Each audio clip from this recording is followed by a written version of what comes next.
Hoy, hoy vamos a abordar las relaciones entre semántica y pragmática, buscando sobre todo pues, continuar las explicaciones del origen del lenguaje que veíamos pues, la sesión pasada.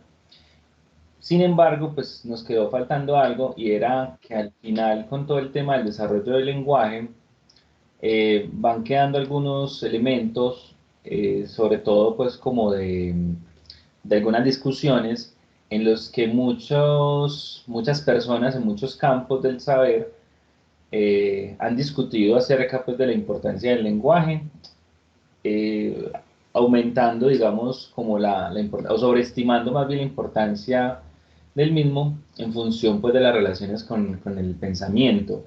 Entonces, frente a eso surge la hipótesis de Sapir-Whorf, que Susana Sarmiento nos va a hacer una explicación y posteriormente pues yo voy a abordar entonces directamente pues como el tema de la semántica. Entonces, Susana, bienvenida, como siempre. Buenas tardes, gracias.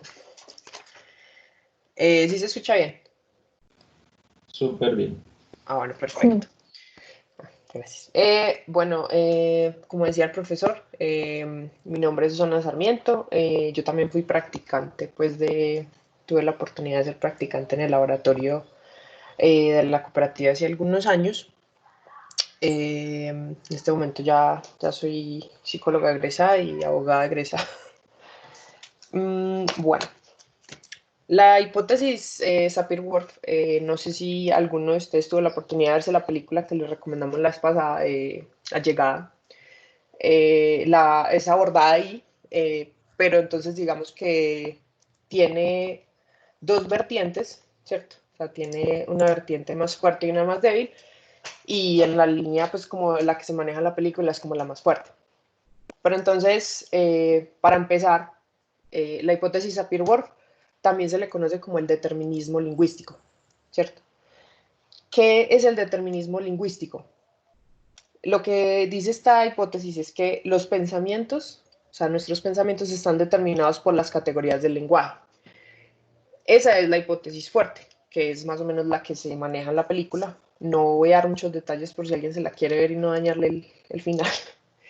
Y la hipótesis débil, que es como la que pronto resurge todavía cada algunos años en la lingüística, es que las diferencias en los idiomas pueden generar diferencias en los pensamientos, en la forma de pensar, pues como de los hablantes. En la película, como ya les decía, se maneja un determinismo más fuerte, es decir, la forma, el lenguaje, el idioma que nosotros hablamos tiene una fuerza muy importante en nuestros pensamientos, y pues digamos que Steven Pinker dice que esta teoría es muy atractiva para ciertas personas porque digamos que nosotros pensamos, y uno dice, bueno, nosotros pensamos en palabras, ¿cierto? En lenguaje. O sea, no hay forma de que algo sea concebible que no esté manifestado en forma de lenguaje. Entonces, todo eso viene de una equiparación entre lenguaje y pensamiento, ¿sí? Bueno, entonces, esta teoría lo que implica entonces es que las categorías fundacionales, o sea, las categorías del lenguaje, las palabras, los conceptos, no están en el mundo real, ¿cierto? O sea, no están presentes en el mundo objetivamente, sino que son determinadas por la propia cultura, ¿cierto? Cómo se las nombre, si se las nombra o no se les nombra, y por eso pueden ser reevaluadas, ¿sí? Entonces, digamos que, por ejemplo, en una cultura que no exista conceptos de números, no tendrían, pues sí, no tendrían conceptos de números. O sea, si no tienen nombres para números, no tienen conceptos de números. Y esa fue la declaración que el profesor, no sé si lo logró abordar la vez pasada, que hizo Peter Gordon en el 2004 sobre los Pirahã, que es como una etnia creo que es si no estoy mal, son de Brasil. Entonces, bueno, del Amazonas. Entonces, ¿qué fue lo que él dijo? Él dijo que como ellos en realidad solo tienen dos conceptos, uno y dos, y esos dos conceptos también pueden ser poco o mucho, O sea, no necesariamente es uno o dos, sino también significa poca cantidad, mucha cantidad. Entonces, lo que él dijo es que ellos no tenían concepto de número. Y con eso, pues, resurgió otra vez esta hipótesis del determinismo lingüístico. Él estudió a los Pirahá, pero pues más o menos en esa misma época, eh, otro antropólogo que se llama Pierre Picard, de otro grupo de estudio que estaba todos de un laboratorio francés y dirigidos por Stanislas Dehaene. Para los que lo conozcan, pues el profesor habla mucho de él. También hicieron un estudio con otra tribu, también del Amazonas, pero esta tribu se llamaba los Mundurucus. Ellos igualmente tenían solo nombres para 1, 2, 3, 4, 5, y ya ahí para arriba es algunos o muchos, ¿cierto? Entonces, obviamente, pues de ahí también podría salir una hipótesis de determinismo, ¿cierto? O sea, como ellos no tienen números para 100, para 1000, entonces ellos no pueden concebir esas cantidades, o no pueden concebir, pues como, no tiene un sentido numérico como el nuestro. ¿Qué salió de las investigaciones con esta otra tribu? Que ellos sí tienen un sentido numérico aproximado, ¿cierto? Entonces, digamos, si ellos los ponen a hacer, o sea, les muestran unas cantidades de puntos y les dicen que sumen unas con otras, ellos son capaces de más o menos aproximadamente decir, bueno, la cantidad va a ser esta, ¿cierto? El resultado, más no dar resultados exactos. ¿Y qué es lo que nos dice entonces Stanislas Dehaene? Dice, bueno, ellos sí tienen concepto de número, sí tienen concepto de numerosidad, pero la diferencia es que, eh, como nosotros, ¿cierto? Ellos no tienen aritmética exacta. Porque, ¿qué pasa? La aritmética exacta requiere que existan unas etiquetas lingüísticas para los números, ¿cierto? O sea, si uno lo piensa, tiene mucho sentido. Una cosa lógica es que a ti te muestren dos cantidades de puntos y tú puedas decir más o menos cuánto va a sumar eso. Y otra cosa es tener muy claro que hay una diferencia, o sea, inconmensurable entre 13 y 14, que no son lo mismo. Uno tiene un punto más y otro tiene un punto menos, ¿cierto? Entonces, para nosotros esas etiquetas lingüísticas son las que nos permiten haber desarrollado la aritmética exacta, ¿sí? Pero ellos sí tienen concepto de numerosidad, tienen concepto de cálculo aproximado, y Stanislas Dehaene dice que pues eso se puede, esa tesis se puede extrapolar también a los Pirahá, ¿cierto? O sea, decir que ellos no conciben los números, no conciben las cantidades, porque no tienen etiquetas lingüísticas para más allá de dos números, pues es dar como un salto grande. Bueno, les voy a dar un poco de contexto sobre la hipótesis. La hipótesis está nombrada a partir de dos lingüistas, ¿cierto? De Edward Sapir y de Benjamin Ward. Pero esa hipótesis fue derivada después de que ellos murieron, ¿sí? Entonces, en realidad ninguno, por ejemplo, Benjamin Ward, que es como el partidario más grande de estas teorías, nunca acuñó el término determinismo lingüístico. Entonces, principalmente esta teoría se derivó de los escritos de Benjamin Ward después de que él murió. Y Benjamin Ward fue alumno de Edward Sapir en Yale. Edward Sapir era un lingüista y él fue muy famoso porque realizó ciertos estudios antropológicos con un antropólogo americano muy famoso que se llama Franz Boas. Las tesis de él eran mucho, mucho, mucho más conservadoras, ¿cierto? O sea, aunque Benjamin Ward dice que él extrajo como sus declaraciones de lo que aprendió de Sapir, en realidad las declaraciones de él, pues las tesis de él eran mucho, mucho más conservadoras y nunca llegaron a un punto, pues, ni siquiera de un relativismo lingüístico, que es como la corriente más débil de esta hipótesis. Entonces, ¿qué decía Edward Sapir? Digamos que yo creo que eso lo trataron la vez pasada, siempre, o en esa época en la antropología había como, digamos que pues como una disposición muy condescendiente con las culturas no industrializadas, ¿cierto? O sea, en realidad pues ellos hacían estudios culturales de sus hábitos, de su forma de vida, su lenguaje, pero pues obviamente se les concebía pues como salvajes, casi que primitivos. Entonces, ¿qué era lo que decía Sapir? Él decía que estas culturas aunque no estaban industrializadas, obviamente tenían, igual que nosotros, un sistema de lenguaje, de conocimiento y de cultura que podían ser igual de complejos y igual de válidos que el nuestro, ¿cierto? O sea, tendrían su mismo nivel, o sea, tendrían un mismo nivel de complejidad que nuestro lenguaje y entonces, a partir de los estudios que ellos hicieron de varias tribus o de lenguajes nativoamericanos, observaron que los hablantes de diferentes idiomas, de diferentes lenguas, eh, observan y tratan diferentes aspectos de la realidad para poder juntar frases y palabras, o sea, palabras y frases gramaticales. ¿Qué quiere decir eso? Él decía un ejemplo y decía que la tribu Wintu, ellos no tenían que molestarse en pensar en el tiempo de una frase, o sea, ellos no tenían que decir si algo fue en pasado, presente, futuro, presente perfecto, nada, ¿cierto? Ellos simplemente tenían que tener en cuenta si lo que ellos van a decir lo escucharon ellos directamente o si lo escuchó otra persona, o sea, si lo escucharon a otra persona. Y de eso dependía cómo iba a estructurar la frase. Eso suena muy ajeno, pero si nosotros lo pensamos, pues en los idiomas de hoy en día es muy claro que eso es cierto.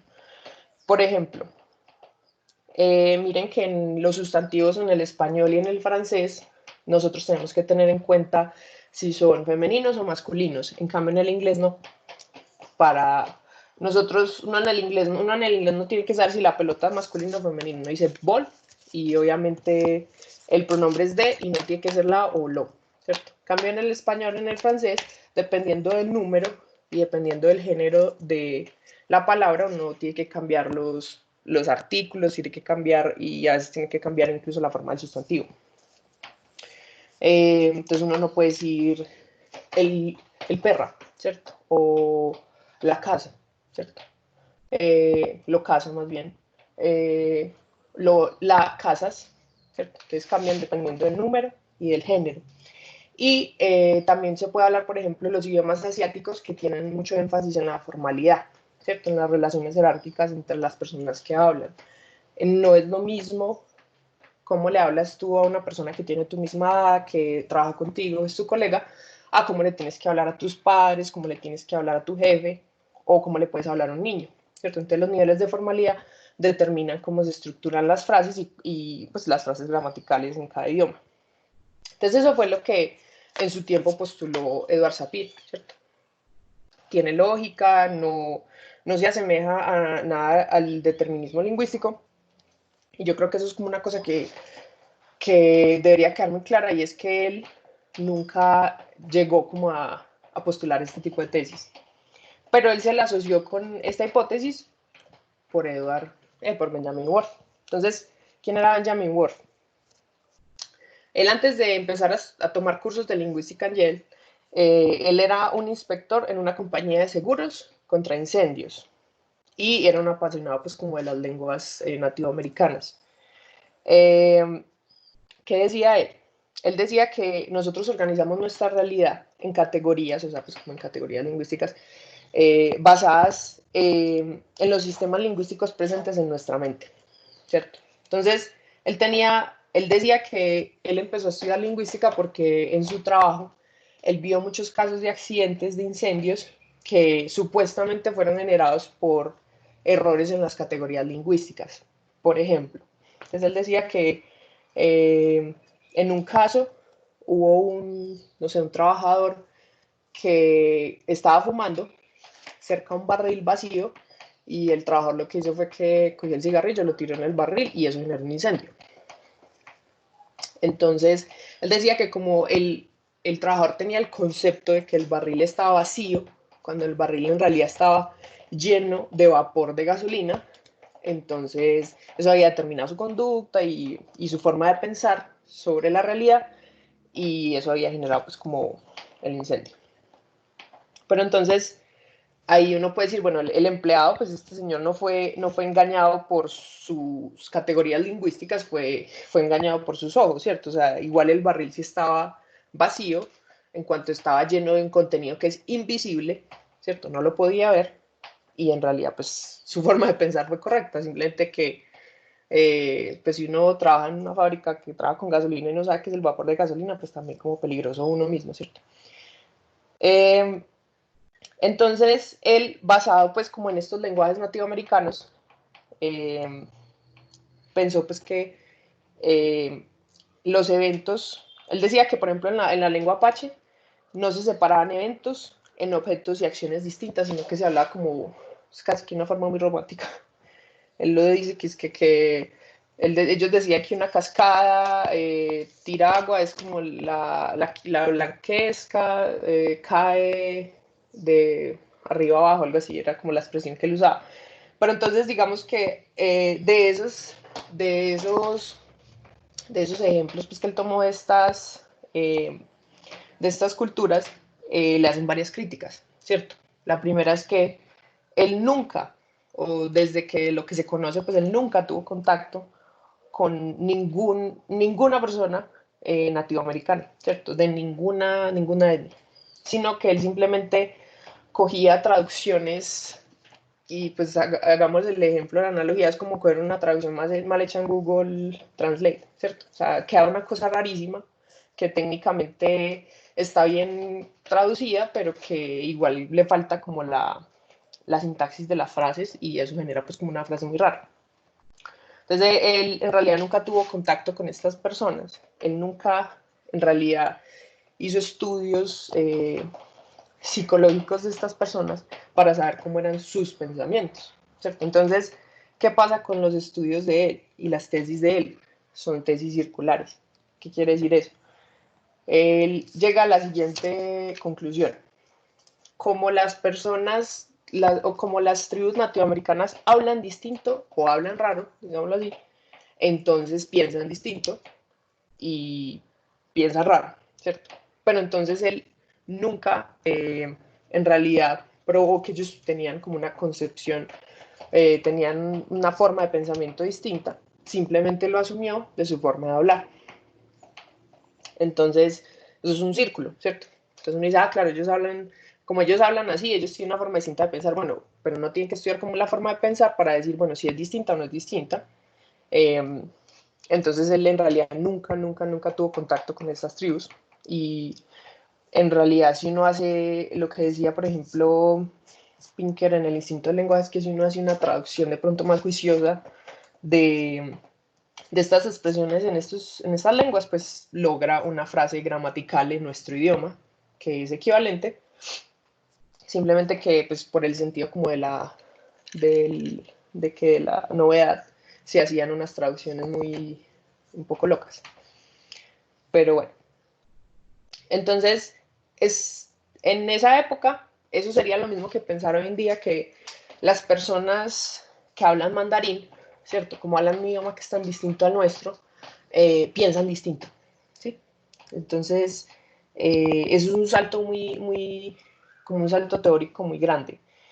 Digamos que, pues uno no podría decir que, por ejemplo, digamos, los asiáticos que no tienen estructura sustantivo, verbo, objeto, como nosotros, sino sustantivo, objeto, verbo. O sea, el verbo ellos siempre va al final. Entonces tienen una forma distinta de pensar el tiempo, ¿no? O sea, simplemente la estructura gramatical es distinta.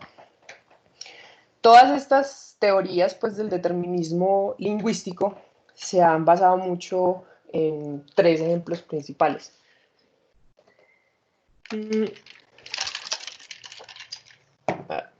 Ya. Los tres ejemplos principales son los colores, que obviamente ellos dicen que no en todos los idiomas existen las mismas categorías de colores, entonces que por eso significa que de pronto hay una percepción distinta del color. El concepto del tiempo de los Hopi, esa viene de Worf, y el concepto nieve de la lengua esquimo.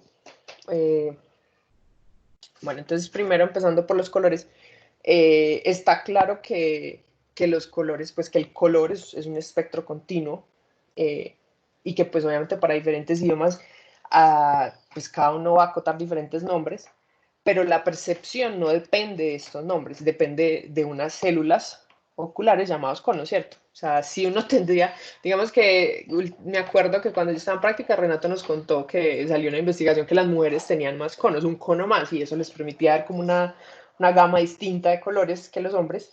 pues sí, ciertas mujeres en realidad era como no me acuerdo, ¿cuánto era? ¿El 30%? ¿50%? Bueno, entonces eso sí permite una percepción distinta. Eh, Perdón, Susana, Dale. lo del cuarto tipo de conos. Ujú, sí, Últimamente, pues los últimos estudios, pues como que he leído, eso es sobre todo un grupo pues como específico de mujeres sobre todo en el norte de Europa, sí, y al parecer es como el 25% de mujeres los que lo tienen, aunque pues todavía falta pues como revisar más estudios. sí. Pero sé que sí, por ejemplo, hay un animal, ya no me acuerdo, creo que se llama la mantis. Creo que se llama la mantis marina, algo así. Es un animal que tiene muchos más conos que nosotros y dicen que ellos perciben incluso un espectro mucho más grande de colores. Pero entonces, obviamente, eso no depende de las categorías lingüísticas, ¿cierto? O sea, digamos que las categorías surgen de unos eventos reales, objetivos de la realidad física y por eso son conceptualizados de esa forma. Nada tiene que ver como los nombres que le den en cada idioma a los colores. Eh, Obviamente casi todos tenemos como la misma paleta de colores, pues los colores básicos, incluso negro y blanco. Y han habido varios estudios que han demostrado incluso que los lenguajes que no tienen toda la gama pues como de nombres de colores que tenemos nosotros, siempre van teniendo como un desarrollo similar en los nombres de colores que se tienen. Digamos que si solo hay dos nombres de colores, siempre van a ser blanco y negro. Si hay tres nombres de colores, va a ser blanco, negro y rojo. Si ya son cuatro, entonces es blanco, negro, rojo, azul o verde. Si ya son cinco, entonces ahí sí es blanco, negro, rojo, azul, verde. Entonces es algo como que es muy, muy estructurado, no digamos que va a salir alguien a poner una categoría nueva de color eh, y eso va a determinar la forma en que percibe el espectro. El otro ejemplo que se usa pues, como para sustentar esta teoría es el concepto que los Hopi tienen del tiempo. Ward decía que ellos no perciben el tiempo, pues que ellos no tenían como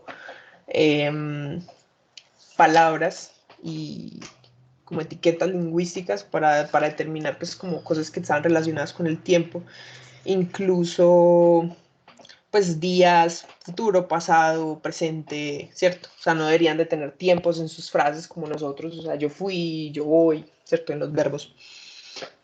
Pero digamos que eso ha sido desmentido. O sea, estudios, por ejemplo, el antropólogo Eckhard Malotki, que hizo un estudio con los Hopi, pues determinó que ellos tienen, igual que en otras frases, en que utilizan palabras que están relacionadas con el tiempo, antiguo, rápido, largo, terminar, ¿cierto? Que es un concepto que es como muy relacionado con el tiempo.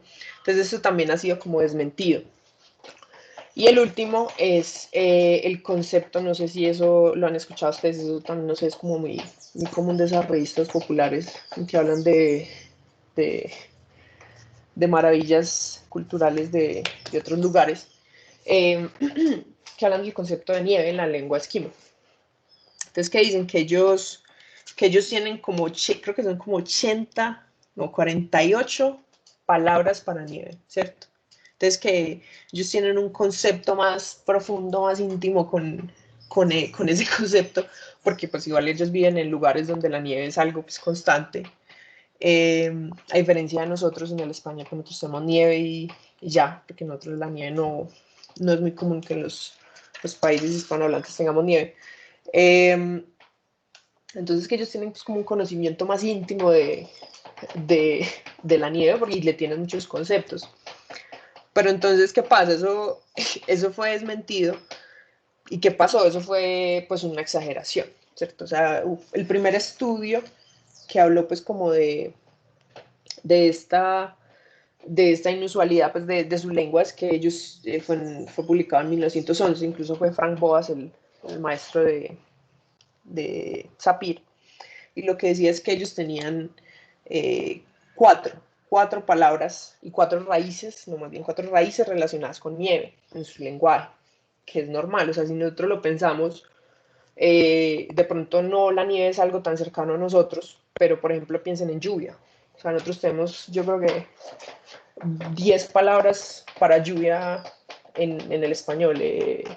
Llovizna, chapuzón, aguacero, tormenta, monzón, o sea, hay mínimo 10. O sea, si uno se pone a pensar, granizada, ¿cierto? Y todas connotan lo mismo, ¿cierto? Lluvia, pero es lo que explica Pinker en su libro. Todas tienen como unas delimitaciones distintas en la realidad. O sea, no es lo mismo una granizada, no sea que cuando dicen, es que granizo, es que cayó pedazos de hielo con la lluvia.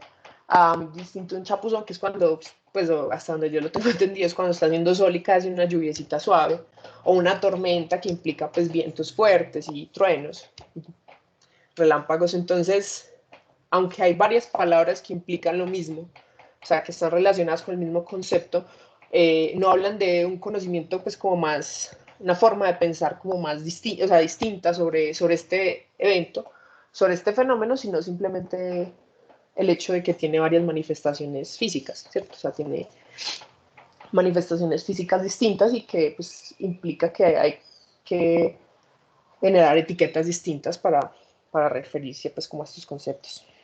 Bueno, aunque hay experimentos para tratar pues como de apoyar esta hipótesis, en realidad los resultados siempre han sido muy débiles, ¿cierto? O sea, por ejemplo, uno de los experimentos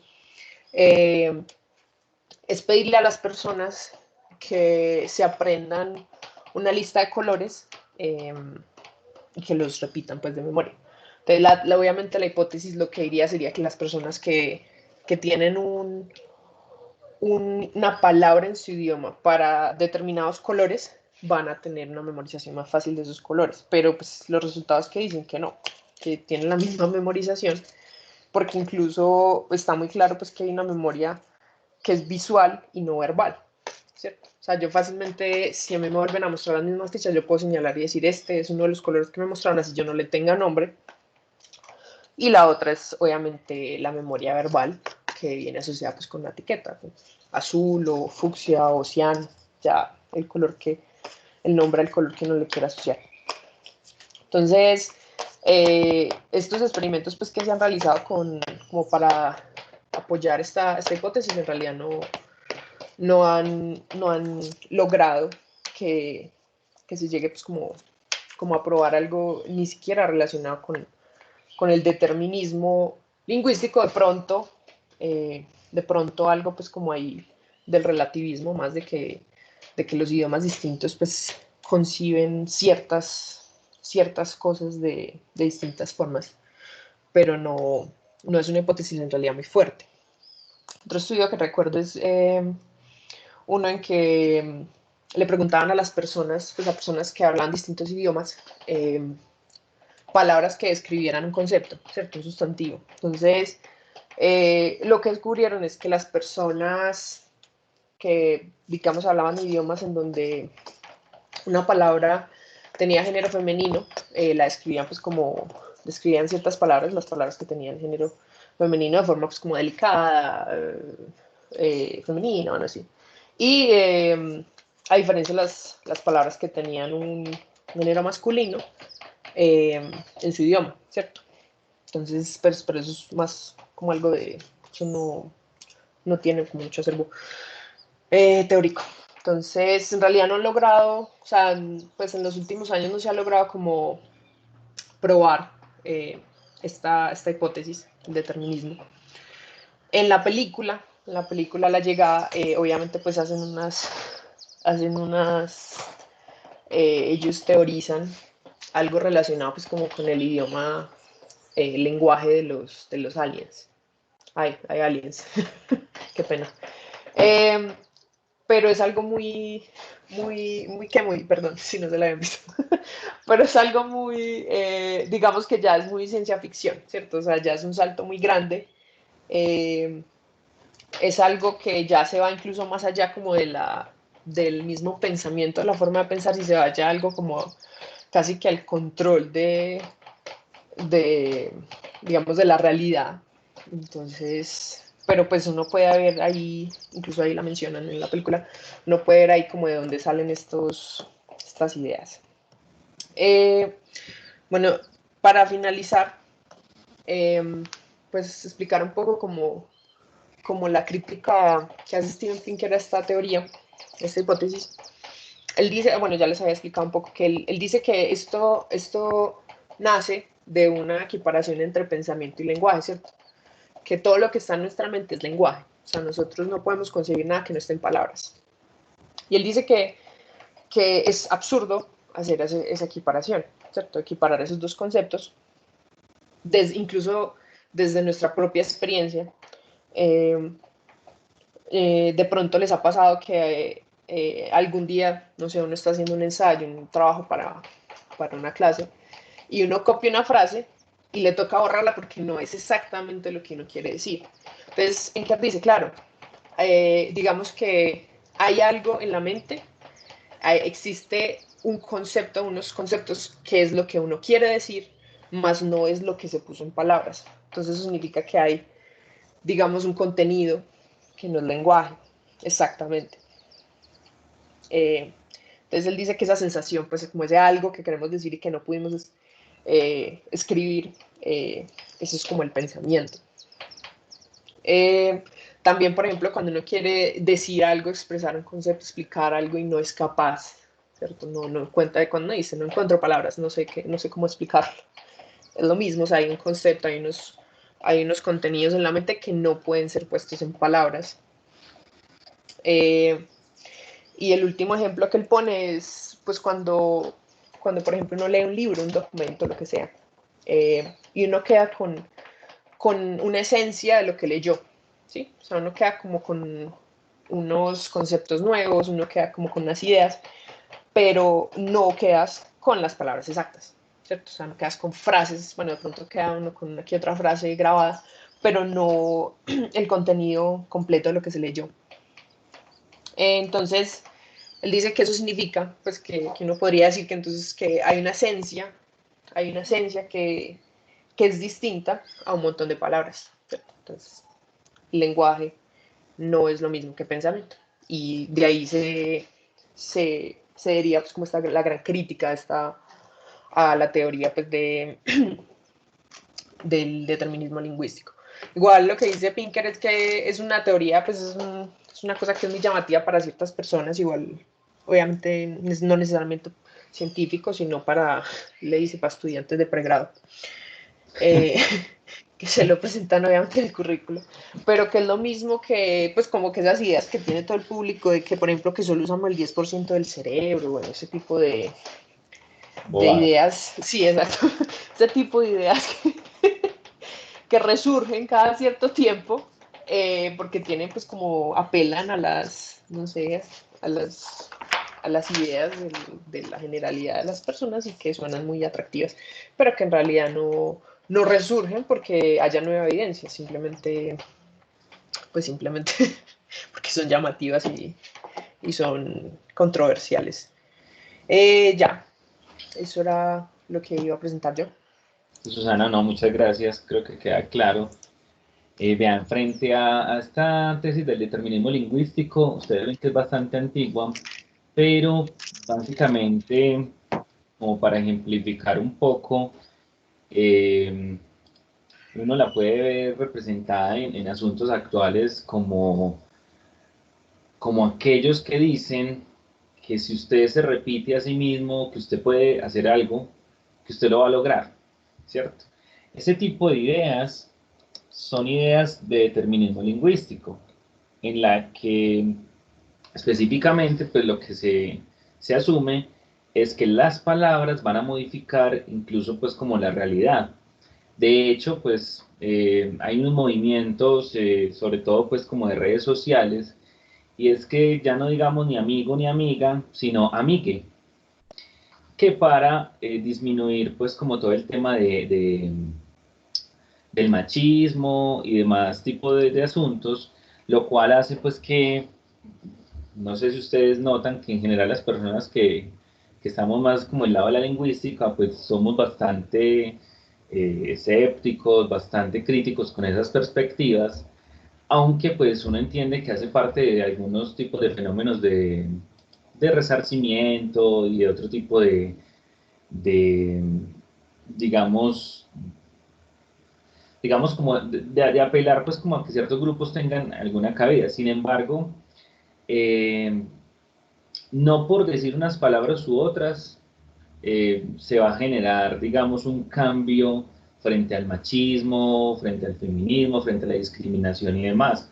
Porque es que la discriminación, en particular la exclusión, no son fenómenos lingüísticos, son fenómenos sociales directamente. Incluso, pues, si uno quiere como ser un poco más extremo, psicosociales. Pero, pues, ahí es donde uno empieza a mirar que son perspectivas bastante complicadas o digamos, que tienen o que no tienen sustento. Todo lo que implica programación neurolingüística tiene esta base. Lo que pasa es que ustedes saben que le ponen neuro, aunque no hagan nada de neuro, pero le ponen eso para que sea pues como para aparentar seriedad y para aparentar otras cosas, pero todo eso pues precisamente tiene esta misma base. Ahora, entrando en otras discusiones, nos vamos hacia el lado de la construcción de la realidad, ¿cierto? Básicamente lo que se apoya ahí, o las perspectivas construccionistas, más que constructivistas, las construccionistas, tienen una tesis de determinismo lingüístico muy radical, y es que la realidad se construye, es decir, cada persona construye su propia realidad a partir de esos aspectos de lingüísticos y demás, lo cual es bastante peligroso sostenerlo y reproducir ese tipo de ideas por la falta de evidencia. Alguna vez, pues todos seguramente alguna vez hemos intercambiado conocimiento o información frente al uso de todos y todas, ¿cierto? Frente a ese tema, pues el tema del feminismo, pues que está muy fuerte. De hecho, se ha acuñado una terminología, lo de feminazi, básicamente, pues como ese fenómeno extremo de que no uses ciertas palabras porque así estás promoviendo el machismo y demás cosas. Bueno, cabría la pena preguntarse cuál es la base de ese tipo de ideología que estoy teniendo y demás.